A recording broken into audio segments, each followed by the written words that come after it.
네, 이 서울 강남의 한 은행 직원이 환전을 할 때 실수로 원래 지급할 돈의 10배를 내준 일이 있었죠. 검찰은 어제 피의자에게 횡령이 아닌 사기죄를 적용해서 기소를 해서 또 주목을 끌고 있습니다. 관련 내용 짚어보겠습니다. 자, 백 변호사님, 네.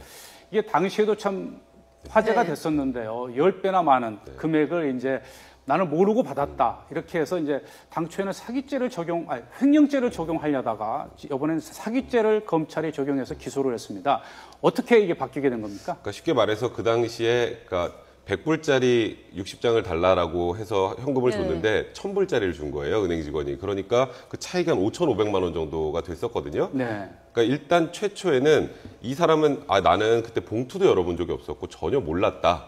근데 그 이후에 알았을 경우 그때 가져가면 횡령죄가 아니라 이제 점유이탈물 횡령죄가 됩니다. 형법에서 가장 낮은 수준의 범죄예요. 그러니까 1년 이하의 징역형이나 300만 원의 벌금형이니까 뭐 형법에서는 가장 낮은 수준의 범죄인데 이제 경찰에 주목을 했던 건 그 이후에 이 돈부채라고 하죠.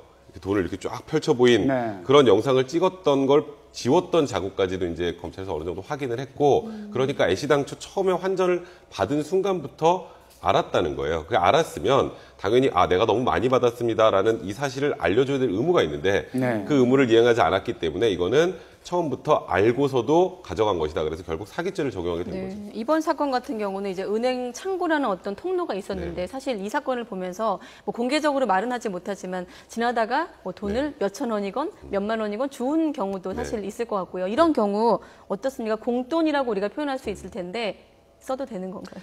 원칙적으로는 길거리에 떨어진 돈을 주워서 자기 호주머니에 넣으면 점유이탈물 횡령죄가 됩니다. 일단 누군가의 소유물이기 때문에 그런 거고요. 그러니까 근데 뭐 이론적으로는 그렇지만 실질적으로 그걸로 처벌은 많이 받지는 않는데, 그러니까 이제 금액이 어느 정도 좀 되거나 다른 사람이 중요한 물건을 주었을 때는 이거는 유실물법에 따라서 나중에 그거에 대한 일부분 보상도 받을 수 있으니까 반드시 경찰서에 가져다 주셔야 될 것 같다는 생각이 드네요. 네.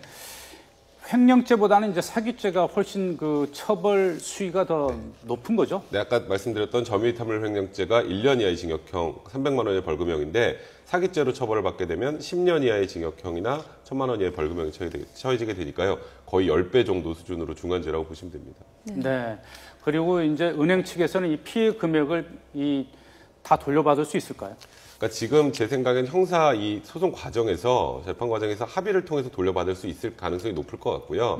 그런데도 이 지금 고객이 나는 돌려줄 수 없다라고 끝까지 버틴다면 이제 민사소송 절차를 통해서 그러니까 부당이득이거든요. 그러니까 500만 원을 받아가야 될 걸 5,500만 원을 받아간 것이라면 이제 그럼 부당하게 이득을 취득한 거니까 부당이득 반환 청구를 행사하던가 아니 불법적으로 이번에 사기죄가 적용이 된다면 불법적으로 손해를 끼쳤기 때문에 불법 행위한 손해배상 청구권 행사를 통해서 반환받을 방법이 있을 것 같습니다. 애초에 솔직히 말했으면 좋았을 것 같다는 생각이 드네요. 시간이 많이 흘러버렸어요.